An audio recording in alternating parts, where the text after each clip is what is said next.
प्रश्न संख्या 4 प्रश्नावली 6.3 आकृति 6.36 में क्यू आर बट्टे क्यू एस बराबर क्यू टी बट्टे पी आर तथा कोण 1 कोण 2 के बराबर है। दर्शाइए कि P Q S T Q R के समरूप है। पहले हम क्यू आर बट्टे क्यू एस देखते हैं। क्यू आर बट्टे क्यू एस बराबर क्यू टी बट्टे पी आर। क्यू टी बट्टे पी आर का है इसने। कोण 1 कोण 2 के बराबर है। तो हमें दर्शाना है कि पी क्यू एस और टी क्यू आर। देखो पी क्यू एस और टी क्यू आर समरूप हो जाते यदि हमें कोण 1 तो दिया ही है, दोनों में आ रहा है। देखो पी क्यू एस में भी 1 है, टी क्यू आर में भी 1 है, तो कोण तो 1 दोनों में उभयनिष्ठ हो गया। तो दोनों में अगर हम पी क्यू बट्टे टी क्यू बराबर क्यू एस बट्टे क्यू आर सिद्ध कर देते, क्यू आर बट्टे क्यू एस बराबर हमें क्यू टी बट्टे पी क्यू अगर हम सिद्ध कर देते तो पी आर बराबर पी क्यू, पी आर और पी क्यू ये कैसे बराबर होंगे। अब इसके बारे में एक जानकारी देखो छिपी हुई है। कोण 1 कोण 2 के बराबर दिया है, तो त्रिभुज पी क्यू आर को अगर आप ध्यान से देखेंगे, पी एस वाली लाइन को आप दिमाग से हटा दीजिए थोड़ी देर, तो आपको पी क्यू आर त्रिभुज में कोण 1 कोण 2 के बराबर दिया है। तो किसी भी त्रिभुज में दो कोण बराबर होते हैं, तो उन बराबर कोणों के सामने की भुजाएं, 2 के सामने कौन सी भुजा है, पी क्यू है, 1 के सामने कौन सी भुजा है, पी आर है, ये दोनों बराबर हो जाती हैं।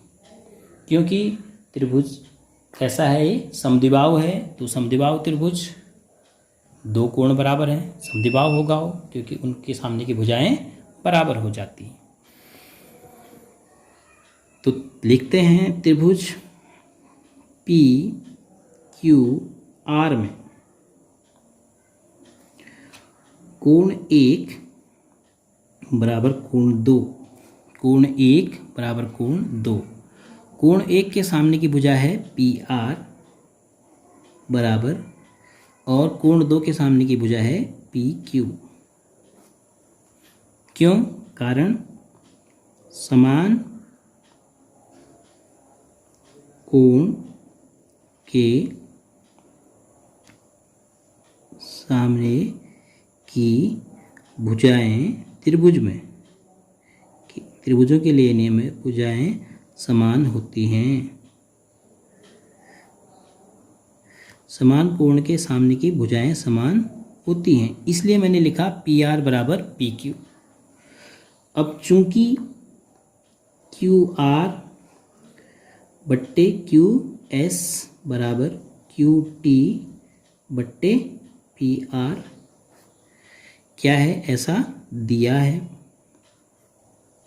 यह तो आपको दिया गया है, इसीलिए क्यू आर बट्टे क्यू एस बराबर क्यू टी बट्टे पी आर की जगह आप क्या लिख सकते हैं, पी क्यू,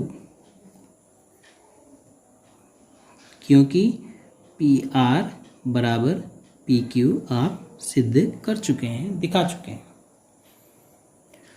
अब क्यू आर और क्यू एस, क्यू आर और क्यू एस, क्यू टी और पी क्यू किस त्रिभुज की भुजाएं, देखो क्यू एस और क्यू पी तो पी क्यू एस त्रिभुज की हैं।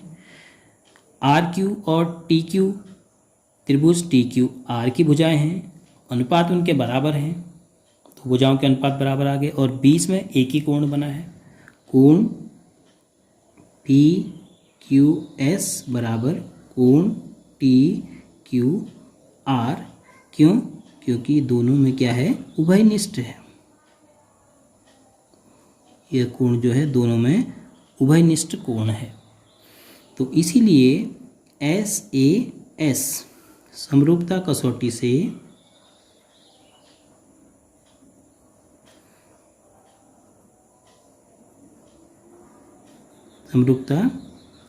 से अब पहला त्रिभुज जो आपको पूछा गया है त्रिभुज पी क्यू एस, तो अपने ही मन से लिख दीजिए आप, त्रिभुज पी क्यू एस समरूप है। अब सांकेतिक भाषा में लिखने के लिए अब हमें ध्यान देना पड़ेगा, पी क्यू एस के लिए क्यू कोण आपको पता है, क्यू क्यू के ही बराबर है, तो क्यू का स्थान बीच में है, तो यहाँ भी हम क्यू का स्थान बीच में रख देते हैं। अब पी क्यू का अनुपात, पी क्यू का अनुपात किससे लिया है, क्यू टी से, तो क्यू टी, अब पहले में ही टी आएगा फिर ये तब जाके, तो तीसरा स्थान खाली, तो क्या आ जाएगा तीसरा स्थान आर। तो पी क्यू एस त्रिभुज टी क्यू आर के समरूप हो गया।